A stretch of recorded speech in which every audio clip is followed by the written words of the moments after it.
TVU terguncang hingga terlempar ke belakang oleh kekuatan lawan. Hati TVU sangat ketakutan. Apakah ini hanya serangan biasa darinya? Kalau bukan karena Wuzong berkata dengan terkejut, aku tidak bisa menembus teknik kultivasi fisikmu. Jelas-jelas hanya Martial King tingkat awal. Tapi pertahanannya setingkat Martial King tingkat tinggi. Sepertinya hari ini keberuntunganku tidak buruk.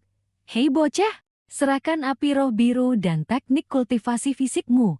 Aku bisa mengampuni nyawamu. Meskipun terasa sangat sakit, TVU masih berpikir, skill dipukuli sedikit meningkat lagi. Selain itu, setiap kali aku naik level, poin pertahananku selalu yang paling banyak. Itulah sebabnya aku bisa menahannya. Dia tertawa terbahak-bahak.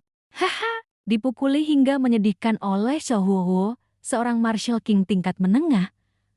Kau masih merasa keberuntunganmu tidak buruk, bocah? Akan kulihat seberapa lama kau bisa bicara besar. Wuzong langsung marah. Dia memutuskan untuk menyerang. Bam! Saudara Ti, kakak Raja Agung Ti.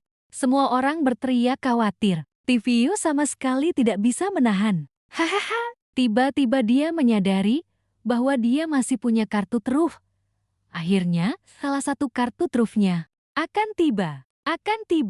Sudah dekat. Meskipun mendengar peringatan, Yang Mulia Wuzong, hati-hati, si TVU ini sangat licik. Dia tetap tertawa terbahak-bahak. Haha, pangeran tidak perlu khawatir. Di hadapan kekuatan absolut, konspirasi atau tipu daya apapun tidak berguna. Uhuk-uhuk, seorang Martial King tidak lebih dari ini. Kalau kau berani, bunuh saja aku. TVU membalas dengan lemah. Kau hanya Martial King kecil saja. Aku tidak percaya kau masih punya kartu truf apapun yang bisa melukaiku. Hari ini, meskipun kau punya sayap, sulit bagimu untuk melarikan diri. Wuzong tidak tahan dengan provokasi itu. Dia berkata dengan keras, Sui. TVU dengan cepat meminta bantuan rekan setimnya. Sohan, tusuk dia. TVU terus-menerus mendesak semua orang. Jangan salahkan aku. Menghadapi tusukan angin kencang milik Xiaohan, Wuzong tampak sangat bersemangat. Udang kecil berani pamer kekuatan. Haha, tapi apa gunanya? Dia tidak tahu bahwa ini adalah rencana TVU. Pertama, untuk membuatnya menyerang balik. Dan kedua, mengambil kesempatan saat dia belum sempat menarik jurusnya. TVU segera memerintahkan. Skill simulasi, api roh biru. Bakar semua energi spiritual. Kau menginginkan api roh biru. Kalau begitu lihat apakah kau bisa menahannya. TVU segera melancarkan serangan bernama 8 teknik Weili, 8 cawan arah. Sebuah cahaya biru melesat. Wuzong menyadari. Ada hal buruk, dia berteriak keras. Bocah, kau berani merencanakan ini padaku. Aku, si tua ini, tertipu. Bam! Sebuah ledakan yang mengguncang. Langit dan bumi bergema. TVU dengan bangga menjelaskan. Ini baru kartu trufku. Guntur langit penyerap versi perbaikan yang ditanam di bawah tanah. Pangeran Serigala Surgawi berkata dengan terkejut. Ada trik ini juga. Siapa yang bisa mengalahkan Wuzong? Tamata sudah. Xiao Yinghan diam-diam menganalisis. Serangan tadi, Raja Agung Ti menyuruhku menyerang untuk memancing dia menyerang balik sebagai pertahanan. Terlebih lagi, Raja Agung Ti sudah memprediksi bahwa aku akan mengambil kesempatan untuk melakukan serangan balik. Li Yunfei memukul dada mengatakan dia yang melakukannya. Tunggu sampai dia bahkan belum sempat menarik kembali jurus itu. Teknik 8 kali li palsu. 8 cangkir anggur milik Raja Agung Ti sudah menyergap. Dia hanya bisa menahan serangan itu sambil menggertakkan gigi. Dan api jiwa hijau bekerja efektif dalam waktu singkat. Meskipun Raja Agung Ti memiliki tingkat kultivasi yang lebih rendah daripada lawan, dia masih bisa menahannya sejenak. Saat ini, tangan dan kaki lawan sudah terbakar, rasa sakitnya tak tertahankan. Pada akhirnya, api jiwa hijau juga memicu petir penghancur langit versi modifikasi. Semuanya adalah untuk memicu ledakan terakhir ini. Selama ada sedikit saja aura yang mengancam Grandmaster bela diri itu, dia pasti bisa bertahan atau melarikan diri. Namun, Raja Agung Ti menggunakan rencana berantai. Kemungkinan besar dia bahkan menghitung waktu ledakan dengan cermat. Hanya dengan begitu dia bisa menjebaknya dengan begitu sempurna. Grandmaster bela diri itu terjatuh, terjungkal di tanah. Yang mengejutkan, dia masih hidup dan kemudian dia menopang tangan untuk berdiri. Kekuatan hidup dan pertahanan Grandmaster bela diri sekuat ini. Bagaimana? Grandmaster bela diri itu berbicara dengan susah payah, matanya setengah tertutup. Grandmaster tidak boleh dihina. Apapun puteri, apapun api jiwa hijau, semuanya harus mati. Setelah itu, dia mengangkat tombak panjangnya ke langit, menampilkan teknik terlarang, 9 naga api merah. 9 kepala naga menyatu menjadi satu tubuh. Menyatu, membentuk gumpalan api merah menyala. Tivio terkejut, masih bisa mengeluarkan jurus, dan itu teknik terlarang lagi. Melihat ini, Pangeran Serigala Langit maju ke depan, berteriak keras. Tidak bisa, puteri tidak boleh mati. Grandmaster bela diri, mohon ampuni nyawanya. Bawahan terpaksa membujuk pangeran. Terlalu berbahaya, dalam hati Pangeran Serigala Langit dipenuhi kecemasan, rencana yang telah disusun bertahun-tahun telah gagal total. Tivio mengeluarkan sebuah kartu dari balik punggungnya. Kartu is jenis ini mutlak tidak akan mudah digunakan kecuali dalam situasi yang sangat kritis. Itu adalah kartu pemantul serangan lintas tingkat yang dapat memantulkan semua jurus serangan yang melampaui 3 tahap kecil pengguna, produk sekali pakai. Ini adalah kartu yang terakhir, sama sekali tidak bisa diubah. Tivio mengingat kembali betapa banyak keberuntungan Xiaoli yang harus dihabiskan hanya untuk mendapatkan satu kartu khusus. Biasanya berhemat. Sebelum pertempuran besar mengerahkan seluruh kekuatan untuk menarik kartu, ini adalah pelajaran pahit. Dia juga telah menghabiskan semua poin akumulasi saat ini. Saatnya mengeluarkan jurus. Lingkaran cahaya berwarna emas muncul di depan, tampaknya untuk menerima 9 naga api merah yang sedang melesat. Ini baru namanya, Ace. Tivio berteriak keras. Serap, ilusi 9 naga tersedot ke dalamnya. Grandmaster bela diri terkejut melihat ini, berteriak keras. Bagaimana bisa begini? Bagaimana dia bisa menyerap seranganku? Saat ini, Tivio hanya berkata dengan dingin 2 kata.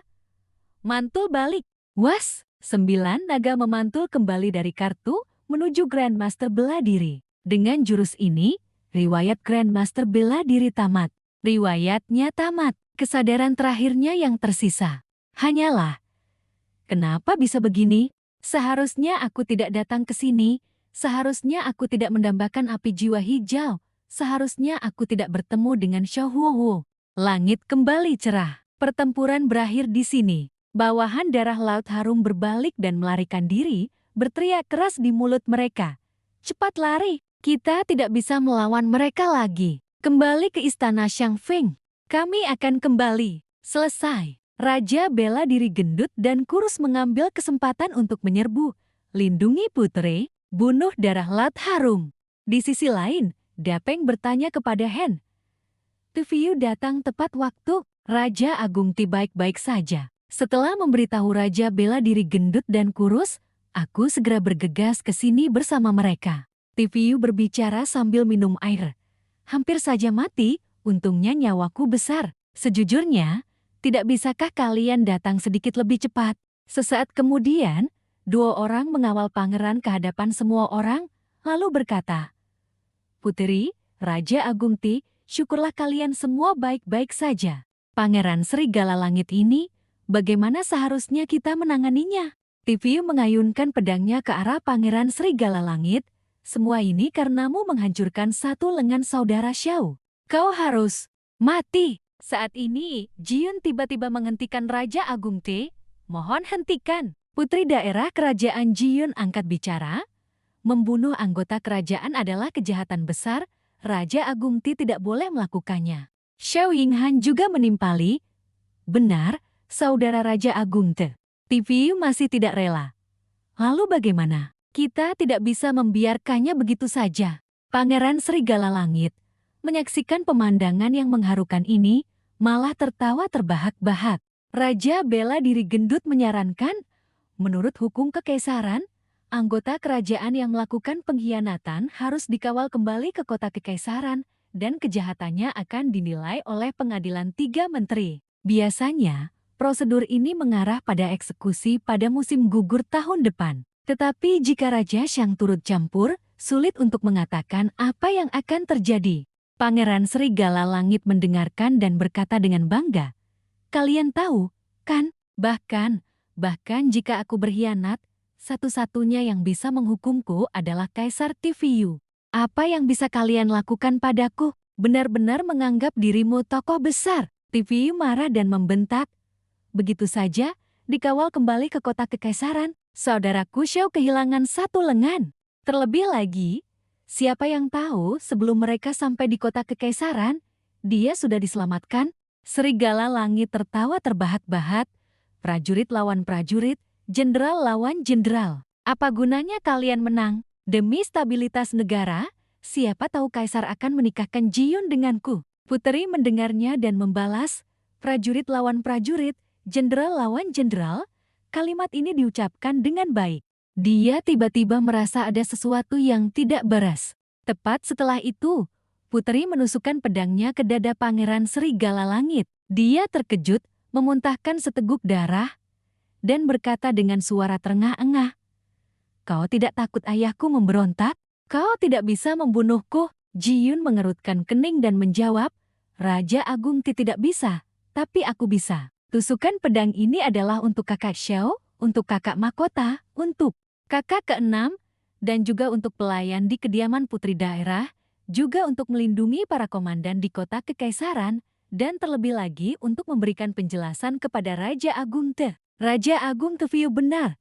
Orang sepertimu yang merencanakan pemberontakan, tidak dibunuh tidak akan cukup untuk menenangkan dunia." Semua orang terkejut melihat putri daerah itu. TVU berbisik kepada Xiao Yinghan, "Agak terlalu emosional. Tapi saudara Xiao, wanitamu benar-benar luar biasa." Xiao Yinghan terdiam mendengarnya. Raja bela diri gendut. Khawatir tentang putri, bagaimana kita akan menjelaskan ini saat kembali, dan bagaimana dengan situasi perbatasan? Jenderal Hu Kurus memeriksa dan menemukan bahwa pangeran itu memang sudah mati. Sang putri hanya mengibaskan rambutnya dan berkata, "Itu urusan yang harus ayahanda raja khawatirkan. Kakak tertua dan kakak kedua difitnah. Apa salahnya jika aku, yang ketiga, membantu mereka membalas dendam?" Tian Han berpikir tanpa daya. Dia sudah melampiaskan kemarahannya, tapi ayahnya pasti sangat pusing sekarang.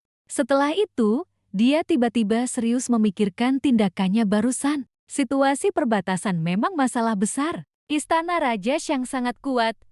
Pangeran Xianglang adalah putra tunggal, ditambah lagi ada laut aroma darah. Barusan aku memang terlalu terburu-buru. Sebenarnya, mengebirinya juga tidak masalah, hanya saja tidak enak dilakukan di depan kakak Tiu.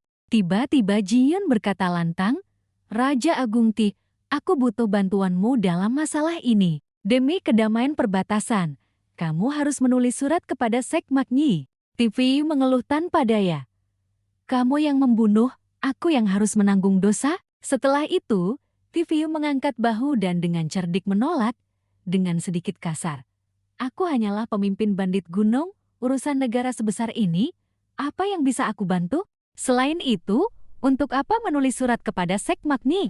Sang putri menjawab, "Menurut laporan perang dari perbatasan selatan, setelah garis keturunannya bangkit, dia menjadi kepala suku agung. Semua suku manusia buas di perbatasan utara mengikutinya. Oleh karena itu, jika dia setuju untuk membantu, ditambah pasukan kediaman putri daerah yang menjaga perbatasan selatan, masalahnya tidak akan terlalu besar lagi." TVU bertanya balik, "Maksudmu, kamu ingin aku meyakinkan, lalu membujuk Sekmak Nyi untuk bekerja sama dengan putri daerah?" Setelah itu, dia setuju tanpa daya. "Aku akan menulis suratnya, dan sekaligus menggunakan liontin giok dari Gunung Raja Agung sebagai tanda, tapi siapa yang akan mengantar suratnya agar dia percaya?" TVU mengira Jenderal Hu Gendut akan mengajukan diri. Jenderal Hu Gendut berkata, "Aku yang akan pergi. Aku awalnya berencana pergi ke kediaman jenderal. Saat pesta perjamuan, aku bahkan memberinya obat penyembuh. Sekmak Nyi pasti mengingatku." TV setuju. Lalu bagaimana dengan para ahli dari Istana Raja Xiang? Selain Pangeran Xianglang, ada juga leluhur bela diri. Raja Xiang sudah tua. Dia belum menyelesaikan kalimatnya. Jenderal Hu kurus menyela. Leluhur Xia yang tak tertandingi sedang berada di perbatasan selatan memburu laut aroma darah. Mendengar itu, semua orang bersuka cita. Lalu tunggu apa lagi? Waktu, tempat, dan orang yang tepat sudah tersedia semua. Mari kita habisi dia. Semua orang berteriak serempak. Habisi dia. Bersekongkol melawan keluarga kerajaan, bekerja sama dengan laut aroma darah, membunuh orang tak bersalah, dan berencana untuk memberontak. Habisi dia, habisi dia. Saat ini di wilayah pusat Zhou di perbatasan selatan, di dalam istana Raja Shang, seseorang berlari masuk ke istana sambil berteriak keras. Paduka Raja, gawat, tablet kehidupan pangeran hancur, tablet kehidupan guru besar Mu juga hancur. Orang tua itu gemetar. Putraku pergi mengejar 3 putri, mungkinkah para ahli di samping ketiga putri telah membunuh putraku? Apakah berita itu bocor? Atau jangan-jangan Kaisar sudah tahu dan sengaja memasang jebakan agar aku masuk? Akhirnya, dia sangat marah. Bagus sekali, Kaisar. Putrimu telah membunuh satu-satunya putraku. Hutang nyawa harus dibayar. Dia segera memerintahkan pasukan untuk menyerang. Sebarkan perintahku, pasukan besar bergerak menyerang markas militer kediaman putri daerah. Pertama-tama, bunuh ayah angkat ketiga putri itu. Laut aroma darah juga menggerakkan semua pasukan. Dia berkata, semua cabang di perbatasan selatan harus bergerak. Bekerja sama dengan Yang Mulia Raja Shang untuk melakukan hal besar, segera capai prestasi besar, dan nikmati kemuliaan serta kekayaan. Para bawahannya juga berteriak menyambut. Di wilayah suku besi hitam dari ras manusia buas di perbatasan selatan, seseorang melapor. Kepala suku agung, Istana Raja Shang memerintahkan seluruh suku kita untuk menyerang markas militer kediaman putri daerah. Bagaimana kami harus menanggapinya? Kepala suku agung duduk di kursi, bertanya.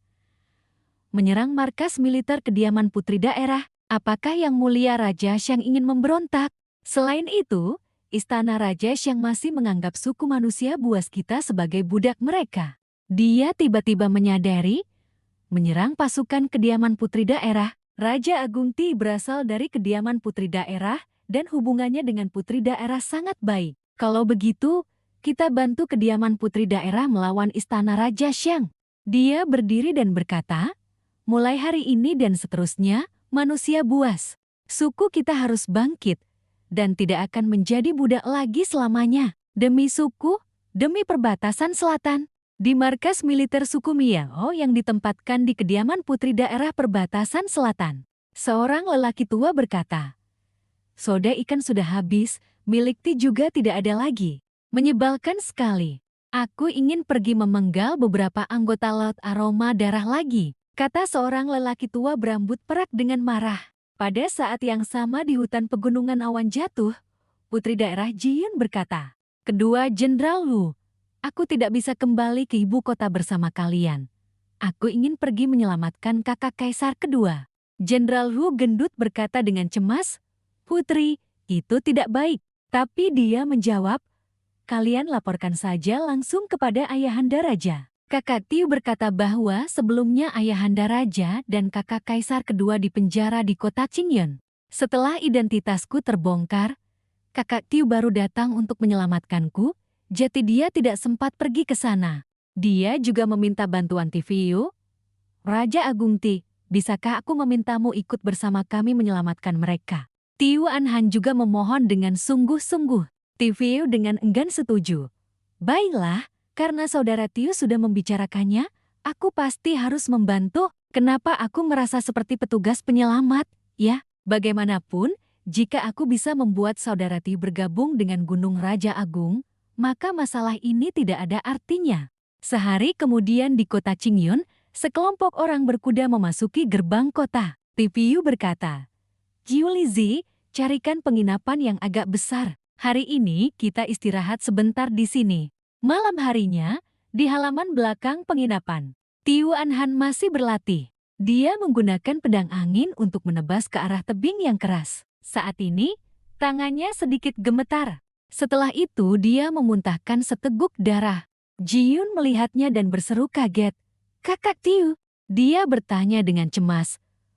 Apakah lukamu terbuka lagi? Tiu Anhan berusaha menahan rasa sakit. Tidak apa-apa. Tadi aku menggunakan energi spiritual. Itu memengaruhi sirkulasi darahku. Perban lagi saja sudah cukup. Setelah mendengar itu, Ji-yun semakin menyalahkan dirinya sendiri.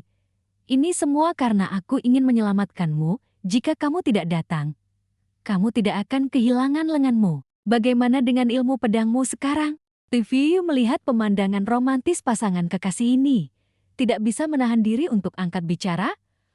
Putri, meskipun aku tidak ingin bersaing denganmu, lengan saudara Tiu putus karena dia menyelamatkanku. Setelah berbicara, dia membawa 2 botol arak dan berjalan mendekat.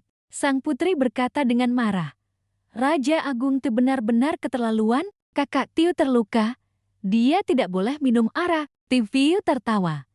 Tidak apa-apa. Di zaman sekarang juga tidak ada antibiotik, lagi pula arak putih bisa melancarkan darah dan menghilangkan racun.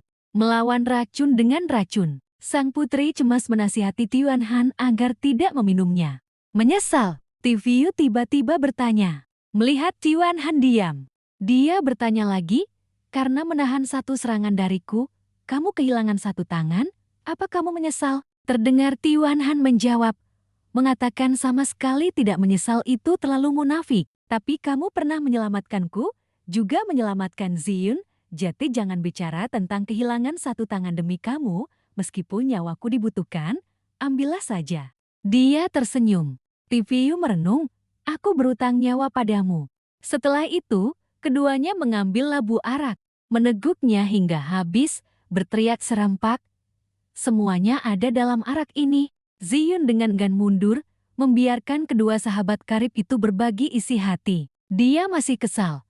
Ada apa ini? Kenapa aku merasa diriku yang berlebihan di sini? Bukankah seharusnya aku yang menghibur kakak Tiu? Saat ini, Tiu bertanya, Saudara Tiu, apa rencanamu setelah ini? Dia menjawab, pertama-tama selamatkan kakakku, yaitu pangeran kedua. Setelah dia berhasil diselamatkan, baru kita pikirkan selanjutnya. Saat ini, aku juga belum terpikirkan. Tangan kanan yang memegang pedang sudah hilang, kekuatanku berkurang drastis. Kalau begini, apa aku masih pantas disebut pendekar pedang? Apa yang harus kulakukan nanti? Aku juga sangat bingung. Tiu mengangkat kendi arak, meneguk seteguk, dan berkata, masalah kekuatan sebenarnya tidak perlu kamu pusingkan.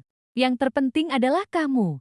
Sebagai seorang pendekar pedang, mengapa kamu ingin menghunus pedang? Tiu Anhan balik bertanya, mengapa ingin menghunus pedang? Saat ini pelajaran kedua dari Raja Agung Ti dimulai lagi. Dia berbicara tanpa henti. Di kampung halamanku ada banyak orang yang berlatih menggunakan tangan kiri, ada yang langsung menggunakan mulut untuk menggigit pedang, bahkan ada juga yang tidak memiliki tangan, mereka langsung mengikat pedang ke lengan. Jika kehilangan tangan kanan, masih ada tangan kiri. Semua itu bukanlah hal yang paling penting. Yang paling penting adalah alasan mengapa kamu menghunus pedang. Menghunus pedang harus konsisten. Melihat hal itu, Ji-yun berkata, apakah Raja Agung Ti sudah mabuk, sampai-sampai menggunakan mulut untuk menggigit pedang? Saat ini, Tiu Anhan juga sedang bertanya pada dirinya sendiri apa alasan dia menghunus pedang di area pasar kota Qingyun. Hari ini sudah hari ketiga, masih belum ada kabar apapun. Tiu membagi tugas, Xiu Lizi dan kakak Duong Tiu hari ini pergi ke arah timur. Kita semua pergi ke arah barat. Kota sebesar ini, tapi kita tidak bisa langsung bilang ingin mencari pangeran kedua. Benar-benar merepotkan, ujarnya tak berdaya. Saat itu di sudut tertentu, orang-orang sedang berdebat tentang masalah biaya perlindungan. Sepertinya itu suara Bai Xiaolong. Tiu mendengar seseorang menyebut namanya, lalu menyarankan untuk pergi melihat. Pihak lawan terkejut. Raja Agung Ti, Raja Agung, ada Dapeng juga, bahkan ada putri daerah. Pihak Tiu juga sama terkejutnya. Bai Xiaoya, Bai Xiaolong, Ling Tianyi. Begitu Bai Xiaolong melihat Tiu, dia langsung memeluk kaki Tiu. Raja Agung Ti, aku merindukanmu. Tiu mendorong pria kikir itu ke tengah jalan. Kelakuanmu itu memuakkan. Tiba-tiba sebuah kaki menendang. Keranjang buah hingga terbang. Suara arogan pun terdengar. Semua diam. Sudah setengah hari membahas biaya perlindungan, kau malah menoleh. Apa kau lupa dengan pemimpin gang? Aku sendiri yang akan bernegosiasi denganmu. Itu adalah suara pemimpin geng pedang tirani. Setelah itu dia mengangkat kepala dengan wajah penuh bekas luka dan menyatakan dengan semangat membara. Aku memutuskan, rombongan dagang Gunung Raja Agung harus membayar 2 kali lipat biaya perlindungan. Bai Xiaoya, kakak dari Bai Xiaolong, manajer perdagangan Gunung Raja Agung, berbalik dan berkata, Raja Agung Ti, geng pedang tirani adalah kekuatan lokal. Membayar biaya perlindungan adalah aturan berbisnis. Kita harus menyesuaikan diri, menunjukkan sedikit kebaikan tidak masalah. Berbisnis harus harmonis agar mendatangkan kekayaan. TVU berbalik dengan bingung. Bai Xiaoya melanjutkan, tapi saya rasa biaya perlindungan ini tidak masuk akal. Gunung Raja Agung kita di wilayah Timur Seham juga punya sedikit reputasi. Bagaimana pekerjaan pengawal bisa diserahkan kepada orang lain? Di dekatnya, Bai Xiaolong juga bergumam. Mau memungut biaya perlindungan dari Gunung Raja Agung. Hahaha. TV mengangguk, bertanya. Pengawal adalah pekerjaan perlindungan. Kita harus melakukannya sendiri? Ada rencana apa lagi? Coba katakan. Bai Xiaoya menjelaskan secara rinci. Kekaisaran awan langit kita saat ini menduduki 3 wilayah, timur, tengah, dan selatan di antara 5 benua besar yang ada. Rombongan dagang kita baru mengangkut barang ke sebagian kota di wilayah timur CHU dan wilayah tengah CHU. Di masa depan, jika kita ingin memperluas bisnis ke seluruh kekaisaran, bahkan benua selatan, kita harus memiliki orang yang khusus mengurus pengangkutan, perlindungan, dan pengawasan barang. Pemimpin geng pedang tirani berdiri di samping memperhatikan mereka berdiskusi, berpikir dalam hati. Ya ampun, kenapa mereka malah ngobrol lagi? Rasa keberadaanku saat ini benar-benar rendah. Dia berbisik. Hei, bisakah kalian menghormatiku sedikit? Bagaimanapun juga, aku ini pemimpin geng, tapi tidak peduli apa yang dia katakan. Nona Bai tetap melanjutkan, Jati, saya berencana mengembangkan tim pengawal dan jaringan gudang kita. Setiap jaringan akan menempatkan staf penjaga. Pemimpin geng pedang tirani berteriak marah. Aku sudah tidak tahan lagi. Aku bisa jeti gila. TV memunggungi dia dengan santai bertanya pada Bai Xiaoya. Tunggu sebentar, berapa biaya perlindungan awalnya? Pemimpin geng pedang tirani menahan amarah demi batu roh dan bersabar sebentar. Dia berkata, awalnya adalah 10.000 batu roh tingkat menengah per bulan. Karena kalian tidak hormat, sekarang aku harus menagih 2 kali lipat, 20.000 tingkat menengah. Sebelum aku benar-benar jati gila, cepat serahkan uangnya. Jika tidak, jangan harap perdagangan Gunung Raja Agung kalian bisa menginjakkan kaki di kota Qingyun. TV mengelus dagunya, bergumam. 20.000 batu roh tingkat menengah sepertinya tidak cukup. Menurutku minimal harus 100.000. Bai Xiaoya berkata dengan bingung, tidak cukup. Apa yang sedang dipikirkan Raja Agung teh? Pemimpin geng pedang tirani tertegun mendengarnya, menggaruk kepala, dan berkata, tidak cukup. Kau akan memberiku 100.000 batu roh tingkat menengah. Biaya perlindungan 10.000 itu hanya omong kosong dariku. Kau tidak hanya tidak menawar, malah menaikkan harganya. TV mengambil apel yang rusak dan bertanya, memikirkan apa? Kamu yang harus ganti rugi apel rusak ini. Beberapa apel yang kau rusak ini bernilai 100.000 tingkat menengah. Kenapa masih berdiri di situ? Cepat ganti rugi. Pemimpin geng pedang tirani memaki.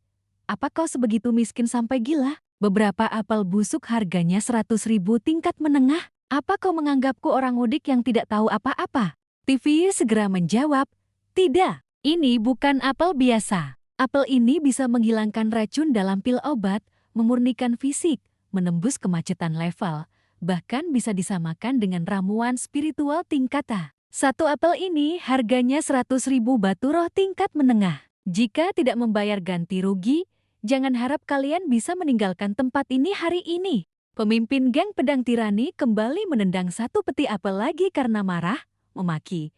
Jangan membual lagi, katakan saja itu apel biasa. Tunggu, aku datang ke sini untuk memungut biaya perlindungan. Ganti rugi apel itu omong kosong. Kau ingin mati? Berani menipu tuan besar? Maju, tangkap pria itu untukku. Bawa pergi wanita itu. Para anggota geng pedang tirani segera mematuhi perintah dan menyerbu, berkata, wanita ini sungguh cantik, tangkap dia untuk persembahan kepada bos. Berani memprovokasi geng pedang tirani. Kami akan tunjukkan bagaimana rasanya mati. Tipiu berkata, Saudara Tiu, orang-orang ini kuserahkan padamu, tidak masalah, kan? Ziyun buru-buru berdiri di belakang Tiwan Han dan berteriak keras. Kakak Tiu, Tipiu bergerak cepat sekali, berkata, aku minggir. Tiwan Han bingung dalam hati. Mengapa Raja Agung Ti hanya menghindar dan tidak menyerang? Sambil berpikir, dia menendang dagu salah satu preman. Tipiu mematahkan lengan preman lain, berkata, Saudara Tiu, tolong urus juga orang ini. Aku dan Xiaoya belum selesai bicara. Bawahan yang patah lengannya itu berwajah pucat pasi, berteriak, aduh, siapa yang menyentuh tanganku? Tiwan Han mengayunkan pedangnya sambil berpikir dalam hati, orang-orang ini semua adalah petarung tingkat menengah. Raja Agung Ti seharusnya bisa menyelesaikannya dengan mudah, mengapa dia bersikeras menyerahkan ini kepadaku?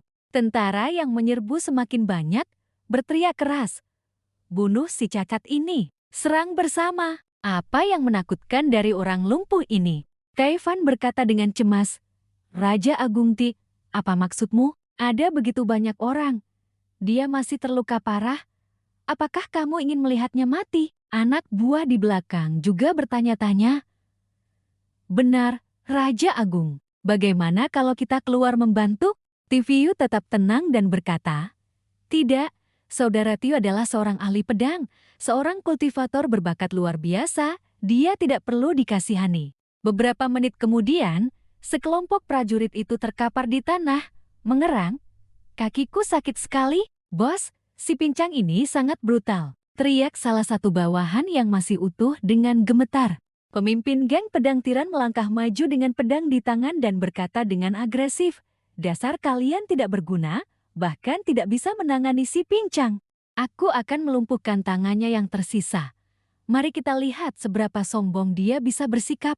Tiwan Han melihat lawannya dan mulai berpikir, tekanan aura pemimpin geng ini adalah jenderal bela diri tingkat puncak, tapi hanya itu saja. Geng pedang tiran berteriak keras dan menyerbu untuk menyerang. Tiwan Han segera menghunus pedangnya, mendengus dingin, dan menggunakan satu tangan untuk menangkis pedang lawannya. Dia berpikir dalam hati, kekuatan jenderal bela diri tingkat puncak seharusnya bisa kutangani dengan mudah, tetapi saat ini, dia memuntahkan darah saat menahan karena dia memfokuskan semua kekuatannya pada tangan kirinya. Kaifan menangis memohon, Raja Agung Ti, kakak Tiu tidak bisa bertahan lagi, luka di tangan kanannya sudah berdarah. Tolong bantu dia. Tiviu mengangkat tangan untuk mencegah. Jangan terburu-buru. Jangan terburu-buru, jangan terburu-buru, percayalah sedikit padanya. Tiviu memandang Tiwan Han dan berkata keras, Saudara Tiu, anggap saja saat ini kita semua hanyalah orang biasa, bahkan tidak memiliki kekuatan untuk mengikat ayam. Anggap saja lawanmu tidak hanya kuat, tetapi juga memiliki latar belakang yang sangat dalam. Saat ini dia ingin merebut wanitamu, membunuh saudaramu.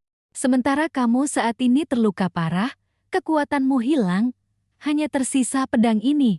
Apa yang harus kamu lakukan? Apa yang ingin kamu lakukan? Tiwan Han disikut oleh lutut pemimpin geng pedang tiran hingga memuntahkan darah. Tidak hanya itu, dia juga dipukuli hingga tubuhnya penuh luka. Tetapi setiap pukulan tampaknya membuatnya menyadari kata-kata Tiviu. Alasan aku menghunus pedang. Kedua kakinya tiba-tiba menjadi teguh. Tiwan Han menundukkan kepala dan bergumam. Benar, Raja Agung itu benar sekali. Alasan menghunus pedang tidak ada hubungannya dengan apakah aku seorang master atau apakah aku terluka parah. Bukan master juga bisa menghunus pedang, bukan master juga bisa menjadi ahli pedang. Dia berdiri tenggak dan berkata, aku punya satu pedang, aku hanya punya satu pedang. Aku hanya punya tangan kiri, kalau begitu aku akan menggunakan tangan kiri untuk memegang pedang. Tidak ada tangan, aku akan menggunakan mulutku untuk menghunus pedang. Pemimpin geng pedang tiran mendengar dia mengoceh lalu mengayunkan pedangnya dan berteriak. Telan saja pedangmu, aku akan mematahkan pedangmu. Coba kau telan. Dia menjatuhkan pedang di tangan Tiwan Han. Tiwan Han melihat ekspresi agresifnya dan berkata, pedang tidak ada lagi. Aku akan menggunakan tubuhku. Setelah mengatakan itu, Tiwan Han langsung menanduknya, mematahkan hidungnya. Pemimpin geng pedang tiran mengertakkan gigi dan berteriak, hidungku, untuk apa kau, si pincang, membuang begitu banyak tenaga? Tidak ada yang akan menyalahkanmu jika kau berbaring saja menjadi ikan asin. Wajah Tiwan Han menyala dengan semangat bertarung. Dia menjawab, karena aku ingin melindungi wanitaku, melindungi saudaraku, melindungi semua yang perlu kulindungi. Pedang perlindungan adalah jalanku. Batu-batu di sekitarnya terangkat. Mata TVU berbinar, berkata, begitu baru benar, waktu yang tepat. Aku akan menuangkan bensin ke apimu. Dia berkata, Bai Xiaolong, putar musik. Bai Xiaolong memanggul pengeras suara besar di bahunya, menjawab, siap. Lagu aura pedang yang menyebar pun terdengar. Bawahan di sekitarnya bertanya dengan kaget, dari mana benda sebesar itu berasal? Yang lain menjawab, jangan pedulikan dari mana asalnya, lama-lama tinggal di Gunung Raja Agung. Kamu akan terbiasa. Itu adalah pengeras suara Gunung Raja Agung yang mengaktifkan permen ayam goreng. Aku dan rekan timku mendapatkan peningkatan 30% energi spiritual, memulihkan seluruh energi spiritual. Fight-nya berlangsung sampai lagu selesai. Tiwan Han melihat tangan kirinya, merasakan energi spiritual di dantiannya mengalir deras, semangatnya juga terangkat mengikuti rama lagu. Lukanya seolah berkurang sakitnya. Lagu apa ini? Efeknya benar-benar bagus. Lirik lagu terus bergema. Pedangku membelah langit tinggi, benar atau salah sulit untuk diketahui. Lagu pedang dan golok seperti mimpi, membantu meningkatkan otot, dan terutama kepercayaan diri perlindungan berevolusi super. Tiwan Han meraung, ini aku naik level. Raja bela diri tingkat menengah. Nyanyian itu terus berlanjut. Aku mabuk dalam kabut. Kebencian berubah menjadi kehampaan. Pemimpin geng pedang tiran tidak mau kalah dan berkata dengan menghina. Memang kenapa kalau naik level, kau tetaplah si cacat, berpura-pura menjadi ahli pedang tanpa tangan kanan. Ayo, bunuh aku. Bunuh dia untukku. Sisa anak buah saling menyemangati. Ayo bunuh si cacat ini. Suara nyanyian dari pengeras suara masih bergema. Aku terbangun dari mimpi musim semi, hidup dan mati menjadi kehampaan. Tiwan Han memungut pedangnya. Aura pembunuhnya membumbung tinggi. Dia berkata, menggangguku, mengganggu temanku adalah musuhku. Musik bergema. Datang dengan tergesa-gesa, pergi pun tergesa-gesa. Benci karena tidak bisa bertemu. Pedang pelindung berdiri di depan, tidak akan pernah mundur. Mencintai pun tergesa-gesa. Membenci pun tergesa-gesa, semuanya terbawa angin.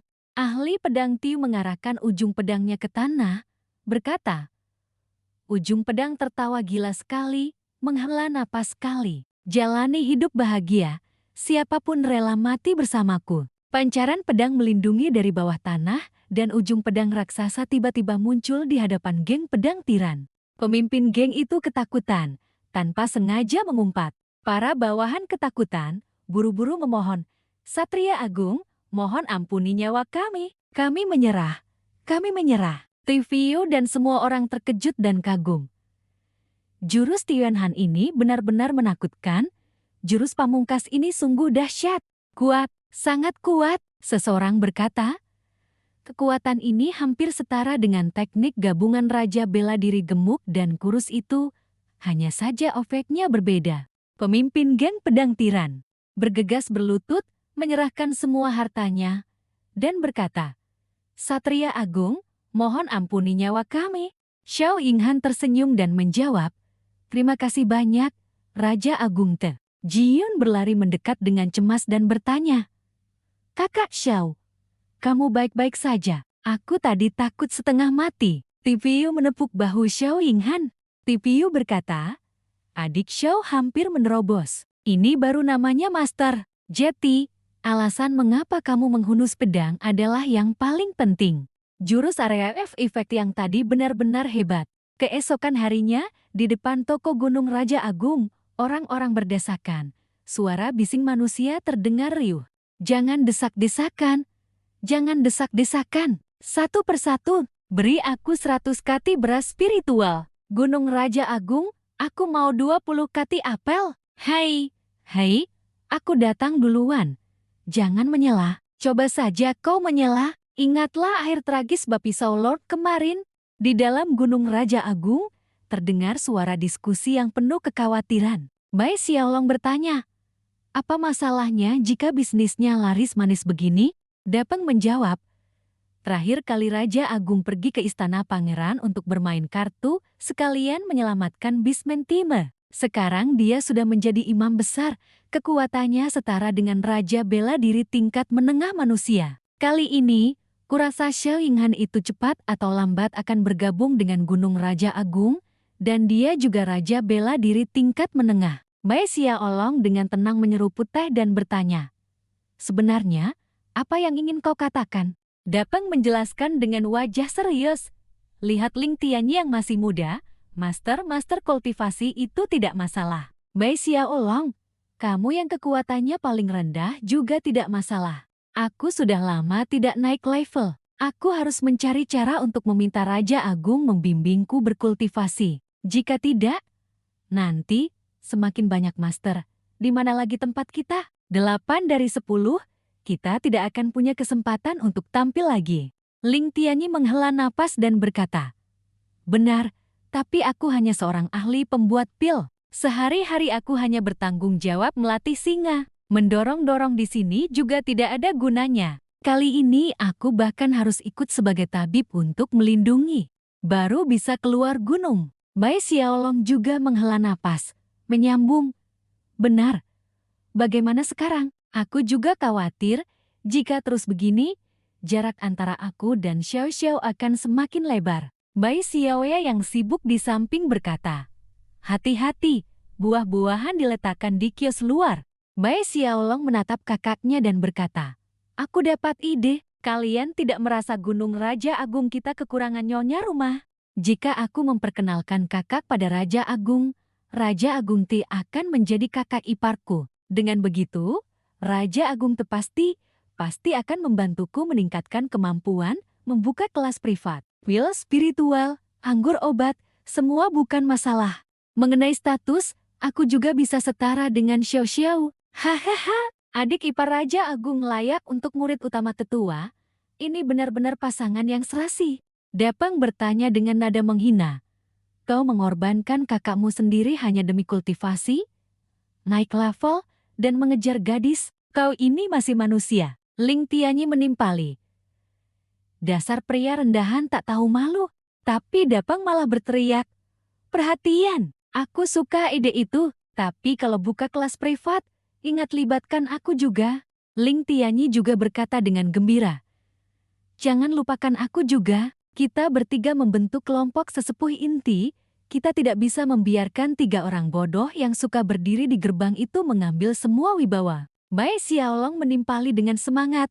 Benar, melihat 3 orang bodoh itu membuatku kesal. Masa kita bertiga yang bodoh kalah dari 3 orang dungu itu? Saat mereka sedang asyik bicara, TVU masuk. Bai Xiaoya berkata, Raja Agung Ti, saya memang sedang ingin mencari Anda. Kali ini Anda tidak ada di gunung saat barang masuk, jadi saya serahkan uang hasil penjualan ini pada Anda. Silakan Anda hitung. TVU menjawab, tepat sekali. Ketiga orang itu segera berbisik. Kaulah yang bodoh, sekeluargamu bodoh, apapun yang terjadi, kita adalah trio beruang. TVU memegang uang hasil penjualan dan berkata dengan gembira, punya uang? Punya uang? Ngomong-ngomong, apa yang baru saja kalian bicarakan? Katakan padaku agar aku bisa ikut senang. Dapeng menggaruk kepalanya dan tersenyum canggung. Tidak ada apa-apa. Kami hanya membicarakan apa yang harus kami lakukan selanjutnya setelah menyelesaikan urusan di kota Qingyun. Bai Xiaolong juga terus mengangguk dan berkata, benar. Ling Tianyi menimpali, menyumbangkan ide. Demi perkembangan Gunung Raja Agung adalah tanggung jawab kita. Li Yunfei, yang duduk di dekat jendela sambil makan apel, menceritakan apa yang baru saja dia dengar. Bai Xiaolong berencana memperkenalkan kakaknya pada kakak besar. Setelah itu dia akan menjadi adik iparmu, lalu dia bisa secara sah mengejar gadis yang bernama Xiao Xiao. Sesuatu yang bisa mereka bertiga atasi. Setelah mendengar kata-kata itu, wajah Tu Feiyu dan Bai Xiaoya langsung menjadi gelap. Keduanya bergegas memukuli Bai Xiaolong habis-habisan sambil memukul dan memaki. 3 hari tidak dipukul? Kamu mau naik ke atap dan membalik genteng, ya? Bai Xiaolong, kau gatal ingin dipukul, ya? Masih mau secara sah mengejar Xiao Xiao? Lihat dirimu sendiri, kamu lemah seperti ayam sakit. TV menoleh dan berkata kepada Bai Xiaoya. Manajer Bai, ini semua salah Bai Xiaolong. Bai Xiaoya menjawab, saya tahu adik saya berbicara tanpa berpikir. Setelah itu, ketiga orang bergegas memukuli Li Yunfei, memaki. Lizzie kecil, bagaimana kau bisa mengkhianati kami? Muntahkan semua apel yang baru saja kau makan. Berani-beraninya mengkhianati kami. Muntahkan juga pil obatnya. Sejak kapan kau bersembunyi di dekat jendela? Li Yunfei berteriak menyedihkan. Para kakak besar, saya salah. Jangan pukul lagi. Jangan pukul lagi. Bai Xiaoya menundukkan kepala dengan hormat dan berkata, Raja Agung Ti, semua ini karena kekonyolan Xiaolong. Kami benar-benar tidak pantas. Raja Agung Ti adalah orang yang akan melakukan hal-hal besar. Di masa depan pasti akan memanggil angin dan memanggil hujan, membangun karier yang hebat. Sedangkan saya, Bai Xiaoya, saya tidak punya tujuan besar, hanya ingin berbisnis dengan baik, mencari orang biasa untuk hidup bersama, sedikit kebahagiaan sederhana sudah cukup. Dia buru-buru pergi, berkata, itu, toko sedang sibuk, saya pergi duluan. Dalam hati, dia mengerti.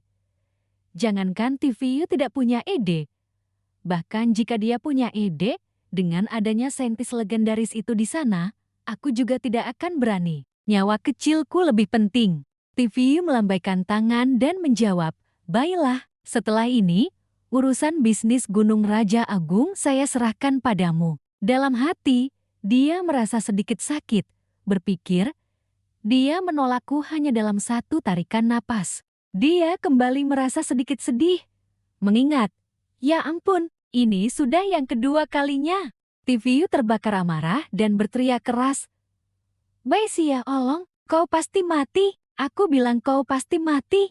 Kau pikir karena kakakmu menolakku dalam satu napas. Meskipun aku tidak bermaksud apa-apa, tapi aku tetap merasa aku sangat malu. Jadi aku harus melampiaskan amarahku padamu sekarang. TVU sangat marah hingga rasanya ingin membakar segalanya. Bai Xiaolong mendengar roman itu dan gemetar, berbisik, bukankah tadi sudah dipukuli?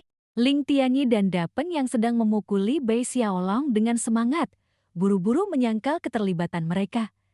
Kami berdua tidak ikut, dia semua yang memukul. Li Yunfei yang wajahnya penuh luka, merintih. Kakak besar, tolong aku, sebenarnya organisasi macam apa kalian di Gunung Raja Agung ini? Bicara sedikit langsung main pukul? Apa kalian semua perampok? Dari dalam toko Gunung Raja Agung terdengar teriakan minta tolong. Ah, Raja Agung, aku tahu aku salah. Ampuni aku. TVU memukul sambil berpikir. Meskipun gagal dalam urusan cinta, karier berjalan sukses. Wih, aku bahkan tidak punya urusan cinta. Li Yunfei melihat Bai Xiaolong dipukuli dan bersorak gembira. Kakak besar, pukul dia, pukul dia. Balaskan dendamku. TVU segera mencari sistem untuk berbicara. Sistem, aku punya uang, aku mau beli kartu gosok. Gosok puluhan kartu. Di kamar TVU, dia duduk di kursi, berkata dengan lelah, kisah dongeng semuanya bohong. Nasib sial macam apa ini? Sudah menggosok banyak tapi tidak ada yang kena. Tiba-tiba dia mendapat ide dan berkata, sepertinya hanya rencana ini yang bisa dilakukan. TV mengambil setumpuk kartu gosok dan memberikannya kepada semua orang, mengumumkan dengan hikmat. Terakhir kali kita membalikan keadaan melawan sekte Janmu adalah berkat barang yang ditinggalkan oleh leluhur Gunung Raja Agung. Tapi kita harus menggosoknya sendiri. Ini sepenuhnya tergantung pada keberuntungan. Selama yang digosok keluar adalah tulisan, dan bukan terima kasih telah mencoba, segera berikan padaku. Kartu yang terakhir kali itu ditemukan oleh Lizzie kecil. Kita ulangi lagi hari ini, pasti akan lebih hebat lagi. Ayo, semua gosok bersama. Gosok bersama, semangat. Ji-Yun baru saja menggosok dan melihat tulisan. Berkata, apa itu batu hati Gunung Raja Agung? Sistem memberitahu. Batu hati Gunung Raja Agung digunakan untuk menguji kesetiaan kepada Gunung Raja Agung. Setelah bersentuhan, jika berubah menjadi merah berarti setia. Jika berubah menjadi hitam berarti ada niat untuk mengkhianati. Telah diubah menjadi kartu dan disimpan di inventaris sistem. Li Yunfei juga merasa, aku berhasil menggosok satu kartu. Dia berkata dengan gembira. Kakak besar, sepertinya aku menggosok rahasia keterampilan, memanggil sesuatu. Sistem memberitahu.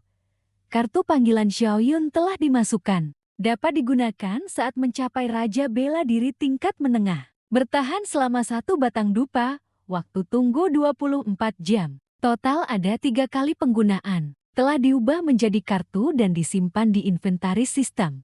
TVU dengan gembira menerima kartu gosok, berkata, sang putri berhasil menggosoknya. Li Yunfei juga berhasil menggosoknya. Sayangku, cepat berikan padaku. Cepat berikan padaku. Dia segera menunjukkan ekspresi gembira, berpikir dalam hati, ini hanya bisa digunakan setelah mencapai tahap tengah Raja Bela Diri. Ada syarat-syarat lain juga, meskipun agak ketat, tetapi ini adalah Xiaoyun ditambah jantung batu.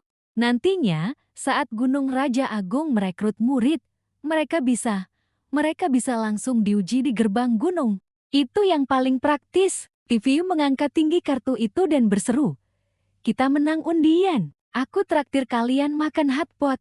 Ji-Yun bertanya dengan bingung, apa itu hotpot? Li Yunfei yang di samping berbisik, selama ada yang bisa dimakan, itu hotpot. Baiklah, aku merasa kakak besar mengambil sesuatu dariku lagi, rasanya seluruh kekuatanku terkuras habis. Beberapa hari kemudian, di halaman belakang penginapan, Ji-Yun datang dengan marah mencari TVU. Xiao Yinghan mengikuti di belakang, berkata, Ji-Yun, tenang sedikit. Jangan marah. Dia menjawab, aku tidak bisa tenang. Sudah 2 hari, tidak ada kabar sama sekali. Ji-Yun memasuki ruangan, berkata dengan suara keras, Raja Agung Ti, kenapa Anda masih menggosok kartu? Bukankah seharusnya kita membahas masalah Pangeran Kekaisaran? Xiao Yinghan buru-buru mengikuti, dengan panik berkata, Raja Agung Ti, mohon maaf. Ji-Yun sedikit temperamental. TVU menjawab, bukankah aku sudah mengirim orang untuk mencarinya? Ji-Yun berkata keras, itu belum cukup. Aku rasa kita harus menyewa lebih banyak orang untuk mencari. Begini saja, jika kakak bisa membantuku menemukan pangeran kedua, aku akan meminta ayahanda kaisar untuk memberikan hak penuh atas penggunaan lahan Gunung Raja Agung. Dan juga memberikan kakak akta tanah permanen. Kepentingan kakak akan diakui dan dilindungi oleh kekaisaran. Bagaimana? Mendengar itu, wajah TVU tampak berpikir keras. Dulu aku memang bicara sedikit sombong, ingin menguasai Gunung Raja Agung. Lebih berani lagi, aku ingin tinggal di tempat terpencil ini untuk membuka lahan dan bercocok tanam. Tetapi jika mendapat pengakuan dari kekaisaran, perluasan wilayahku akan jauh lebih lancar, setidaknya secara sah dan resmi. Ini sangat bermanfaat untuk tujuan utama, yaitu mengubah Gunung Raja Agung menjadi tempat suci. TVU berdiri, mengusap pelipisnya, dan berkata kepada Ji-Yun, Putri, aku berjanji akan membantumu mencari pangeran kedua, aku tidak akan menarik kata-kataku. Tapi masalah ini tidak sesederhana yang kamu kira. Kamu harus sedikit bersabar. Sang putri menjawab, apa? Yang rumit, bukankah itu hanya pemimpin geng pedang tiran yang baru saja menyapu bersih taman bungaku? Dia mengutuk dalam hati. Semua bawahan saya diserat kembali ke markas mereka untuk dijadikan kuli, dan saya ditahan di sini sebagai sandera, dipaksa bekerja untuk membayar utang. Setiap hari mengangkat barang, menyapu. Saya ini ketua geng yang terhormat, kenapa harus berakhir bekerja untuk membayar utang seperti ini? Dia melihat TVU datang dan tersenyum, lalu menyapa. Salam, Raja Agung Ti, pendekar besar Xiao. Mereka masih berdiskusi, mereka tidak akan memperhatikan kakak. TVU berbalik dan berkata, Kesulitannya terutama karena pekerjaan ini. Bukan karena kami malas. Sang putri berseru. Kesulitan apa sebenarnya? Cukup dengan menggambar beberapa poster tambahan dan menempelkan beberapa pengumuman. TV menjawab, masalah utamanya adalah kita tidak berani menempelkan pengumuman secara terbuka. Pergerakan yang terlalu besar akan menarik perhatian sisa-sisa Pangeran Serigala Ganas, dan kita tidak tahu masalah apa yang akan ditimbulkannya. Ji-Yun berseru kesal. Lalu, apa yang harus kita lakukan sekarang? Raja Agung Ti menjawab, Kota Jan Qingyun ini adalah wilayah tak bertuan. Kita hanya bisa membawa beberapa gambar, mencari secara rahasia. Kita hanya bisa pelan-pelan. Ji-Yun menangis terseduh-seduh. Tapi kita sudah mencari selama ini, masih tidak ada kabar sama sekali. Xiao Yinghan di samping menghibur Ji-Yun. Kamu jangan terlalu khawatir, harus bersabar. Tiviu buru-buru menenangkan sang putri. Tenang saja, pangeran kedua adalah orang baik. Pasti akan dilindungi takdir. Kita akan memikirkan cara untuk mendengar percakapan mereka. Perubahan adegan pemimpin geng pedang tiran berkeringat dingin saat mengingat sang putri dan pangeran kedua. Ternyata, dia adalah putri kekaisaran yang terkenal itu. Belakangan ini anak buahnya berani menculik dia. Kita tamat sudah. Terlebih lagi, mereka sama sekali tidak sungkan membicarakan urusan rahasia itu di depannya. Sepertinya mereka memang tidak berniat melepaskannya.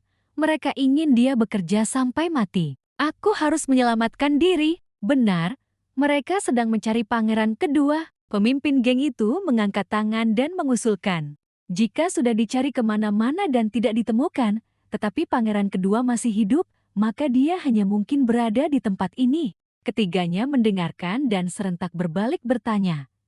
Di mana? Di arena di luar Kota Jan Qingyun. Ji-Yun berjalan sambil berkata, aku masih merasa pakaian ini aneh sekali. Xiao Yinghan berjalan di samping Ji-Yun, berupaya menjelaskan. Selain tidak praktis memakai gaun saat bekerja, pakaian bela diri ini. Kamu tahan sebentar. Dia menoleh dan berkata kepada Ji-Yun. Tapi aku rasa lebih baik kita tidak pergi. Terlalu berbahaya, sang putri berkata dengan tegas. Tidak. Akhirnya ada kabar tentang kakak kekaisaran. Aku tidak mau menunggu sendirian di penginapan. Pemimpin geng pedang tiran yang memimpin jalan berkata, Raja Agung Ti, silakan lewat sini. Dia melanjutkan. Raja Agung Ti, ini adalah daya tarik arena Jan Qingyun. Banyak orang suka datang ke sini untuk bertaruh. Para tahanan dan budak dipaksa ke arena untuk menebas binatang buas iblis demi hiburan orang banyak. Pertarungan ini sangat brutal. Hampir 9 banding 1 kemungkinannya mati, 1 banding 9 kemungkinan hidup. Jika Anda mencari seseorang yang belum mati, kemungkinan besar dia sedang bekerja di sini atau ditahan langsung di sini. TV melihat papan nama yang didirikan di samping, lalu bertanya, apa yang tertulis di papan nama itu? Pemimpin geng pedang tiran menjelaskan, di sana tertulis daftar orang-orang yang bertarung hari ini. Total ada 3 pertarungan. TV bingung. Semuanya orang bernama Tian Qiu. Pemimpin geng pedang tiran mengangguk dan menjawab. Benar, budak bernama Tian, nomor urut ke-9. Belakangan ini dia terus memenangkan beberapa pertarungan, banyak orang bertaruh dia akan menang. Pihak arena hanya bisa mengatur agar dia bertarung terus-menerus untuk membuatnya kelelahan dan mati. Dengan begitu, arena baru bisa mendapatkan kembali modal mereka. TV menghela napas dan berkata, kekejaman kapitalisme, ya. Tapi tidak perlu memikirkan hal ini lagi, mari kita atur tugas kita. Dia segera memerintahkan pemimpin geng pedang tiran. Kau bantu aku pasang taruhan sedikit, taruhan untuk Tian 9 menang. Tidak bertaruh terlalu mencolok. Kali ini, selama kita menemukan orangnya, utangmu akan dihapuskan. Setelah selesai bertaruh, kau pergi bersama pendekar besar Dapeng. Kalian berdua harus hati-hati, bersikap fleksibel, dan mencari informasi kemana-mana. Pemimpin geng pedang tiran segera melakukannya, pergi ke konter taruhan dan berkata, 1 kartu kristal ungu, semuanya untuk Tian 9 menang. Setelah selesai bertaruh, dia melepaskannya. Ling Tianyi adalah ahli alkimia bintang 2, pergilah ke area VIP. Seharusnya tidak ada yang menghalangimu untuk melihat-lihat sambil mencari informasi. Ling Tianyi dengan cepat menyapa. Saya Ling Tianyi, murid dari Petapa Pil Shayu. Dari sekte Pil Suci, beberapa orang di area VIP melihatnya dan menjawab, sangat senang. Ahli pil Ling di usia muda sudah mencapai ahli alkimia bintang 2, sungguh pahlawan yang muncul sejak masa muda. Sementara Xiao Lizi berjaga di pintu masuk dan keluar. Jika anak buah TVU di dalam mengalami konflik, Li Yunfei segera menggunakan guntur langit biasa untuk menciptakan kekacauan. Ingat, jangan sampai melukai orang lain.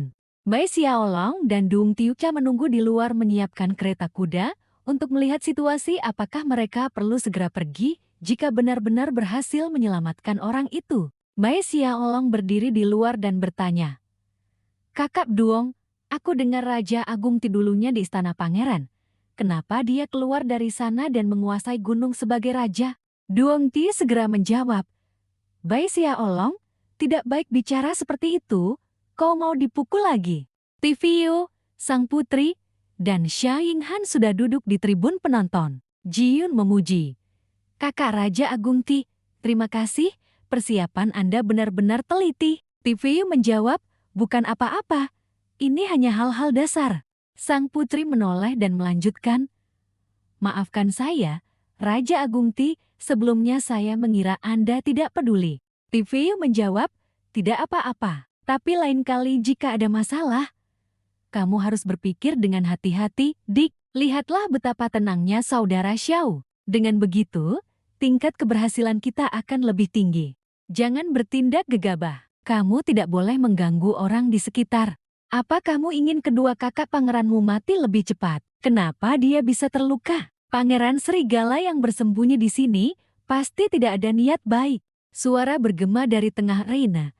Para penonton yang terhormat, pertandingan pertama hari ini, pertandingan yang paling dinanti-nantikan oleh semua orang, telah resmi dimulai. Mari kita sambut kesatria pertama kita, Jenderal Kemenangan Abadi, Tian 9. TVU melanjutkan. Dan kita bertiga di sini akan mengumpulkan informasi dari berbagai tempat yang masuk. Tepat pada saat itu, sang kesatria baru saja muncul di panggung arena. Sorakan pun menggema. Tian 9, Tian 9, Tian 9. TVU menasihati sang putri. "Sebaiknya kita lihat situasinya dulu baru bicara. Kamu harus ingat untuk belajar dari saudara Tiu Dung Tiu dan harus tenang. Jangan terburu-buru." Begitu orang bernama Tian 9 muncul, sorakan di tribun pun menggema. Tian 9, Tian 9, Tian 9.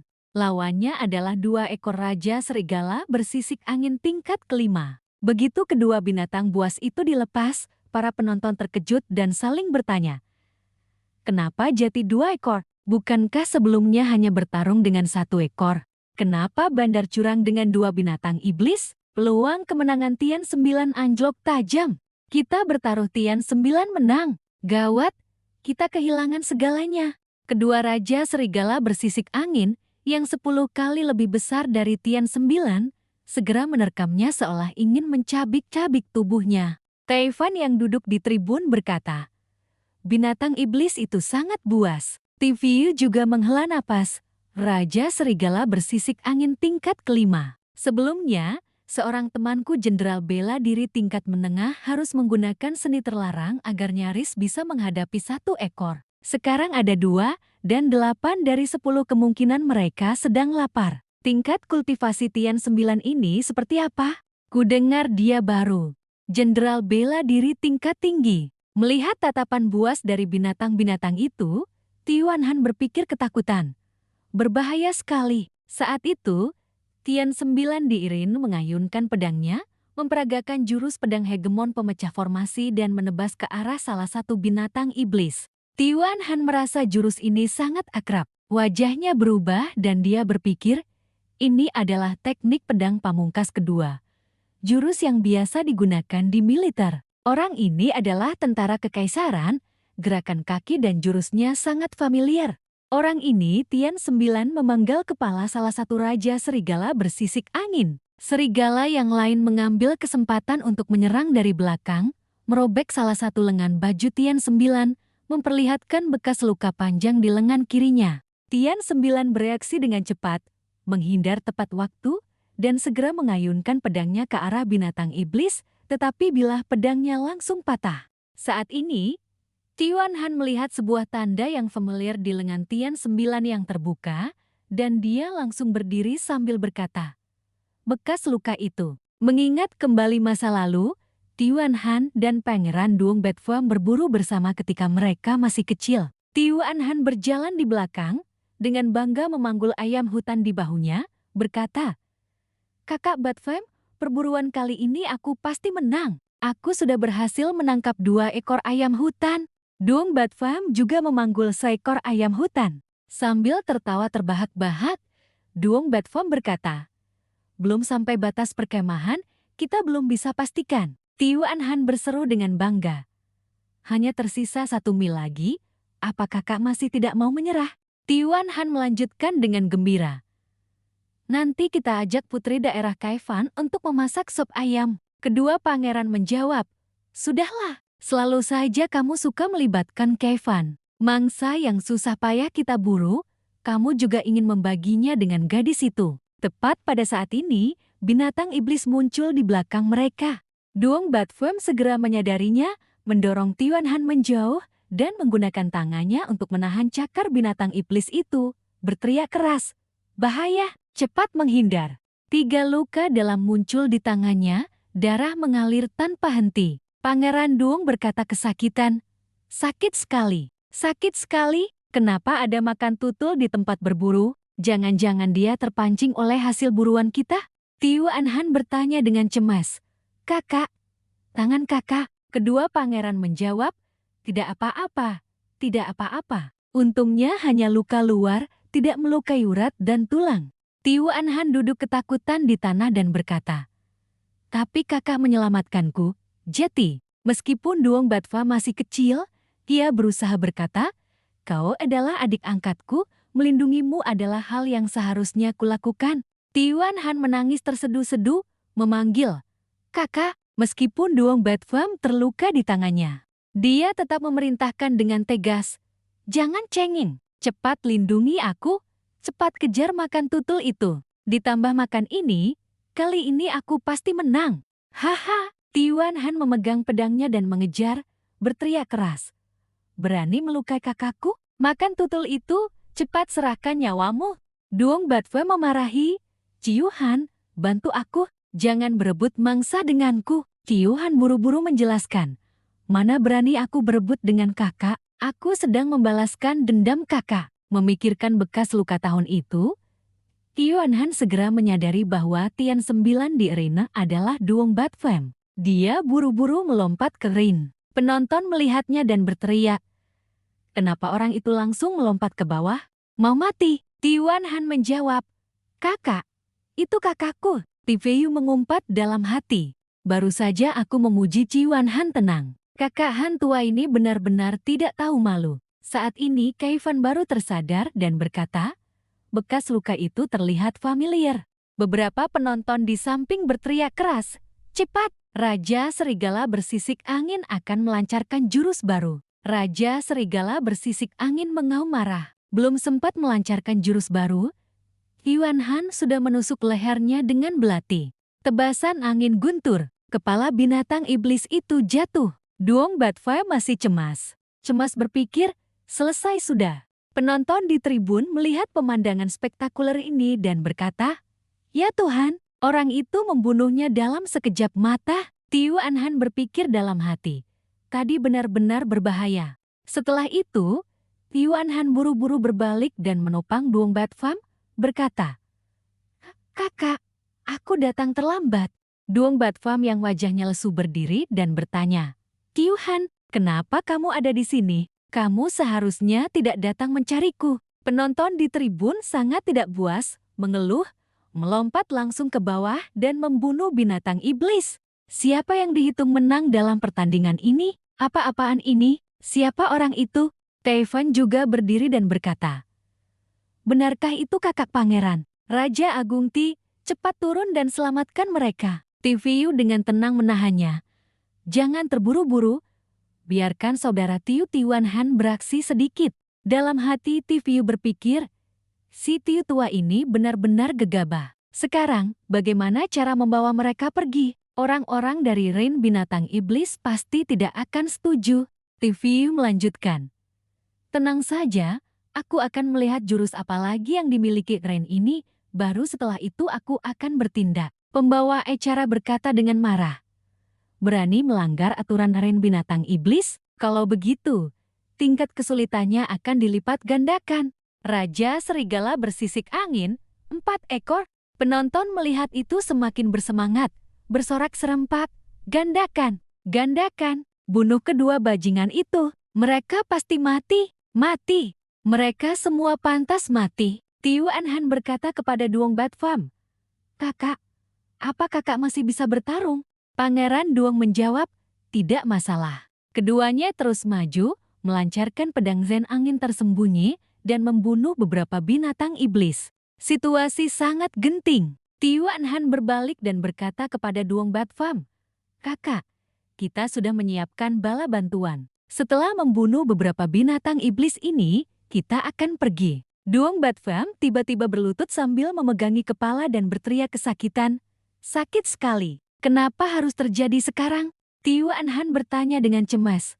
Kakak, ada apa dengan kakak? Duong Bat Pham berkata dengan gemetar. Racun bunga neraka dunia bawah kumat. Kepalaku sakit setengah mati. Melihat itu, Tiu Anhan berkata, gawat, aku harus segera menyelesaikannya. Dia kembali melancarkan penjaga puncak pedang, dan keempat binatang iblis itu musnah. Penonton berkata dengan terkejut.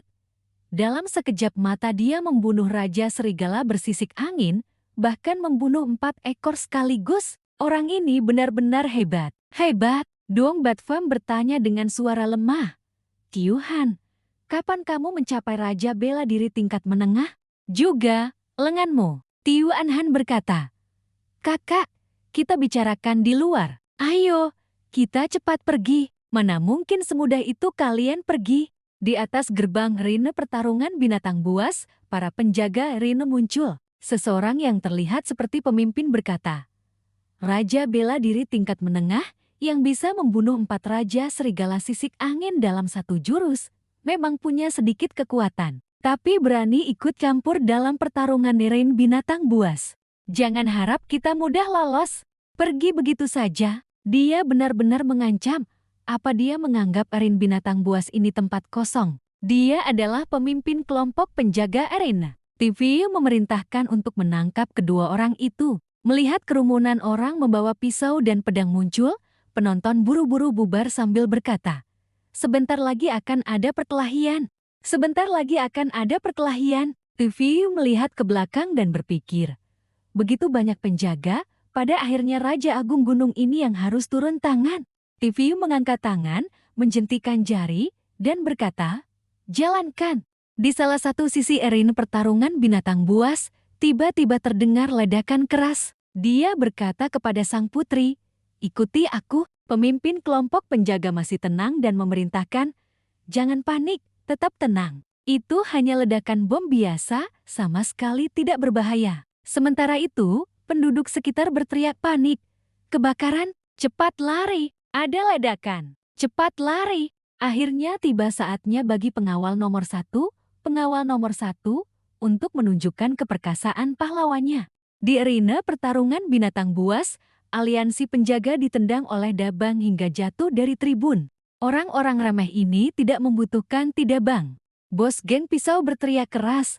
Ada orang datang ke arena binatang buas untuk balas dendam. Semuanya cepat lari. Kalau ada ledakan lagi, tribun akan runtuh dan kita akan mati. Para penduduk mengutamakan keselamatan jiwa, berbondong-bondong berteriak, cepat lari, kalau tidak lari akan mati. Melarikan diri itu penting. Jangan libatkan orang tak bersalah. Orang-orang saling injak. Bahkan anggota aliansi penjaga pun terinjak-injak. Wajahnya terinjak. Dalam hati dia mengumpat, aku baru saja muncul. Loh, TV mengayunkan 2 pedang. Dengan mudah memotong palang besi di depannya. Dia menuntun sang putri turun ke arena pertarungan binatang buas, berkata, Putri, hati-hati. Ziyun buru-buru berlari dan memanggil, kakak pangeran kedua, akhirnya aku menemukanmu. Tapi ada apa dengan kakak? Pangeran Duong berguling-guling sambil memegangi kepalanya, berteriak, Kepalaku sakit sekali. Beri aku bunga neraka, beri aku bunga neraka, Tian Han berkata. Racun bunga neraka sudah bereaksi. Tanpa basa-basi, Viviu melangkah maju dan memukul tengkuk Duong Bat Fem dengan keras, membuatnya langsung pingsan. Anak-anak di rumah jangan meniru. Ziyun melihat itu dan bertanya dengan tidak senang. Raja Agung Ti, apa yang kamu lakukan? Viviu mengangkat Duong Bat Fem dan menjawab, ini cara yang lebih cepat. Kita bawa dia pergi dulu. Tian Han menasihati putri cantik itu. Ziyun, Raja Agung itu benar. Anggota lautan aroma darah di atas tertawa terbahak-bahak. Mengalahkan beberapa pengawal lemah sudah ingin pergi? Haha, umpan pangeran kedua benar-benar berhasil memancing ikan besar. Mereka melompat turun dari ketinggian. Viviu berpikir, benar saja, para pengawal tadi hanya untuk hiburan. Sekarang giliran sekelompok lautan aroma darah.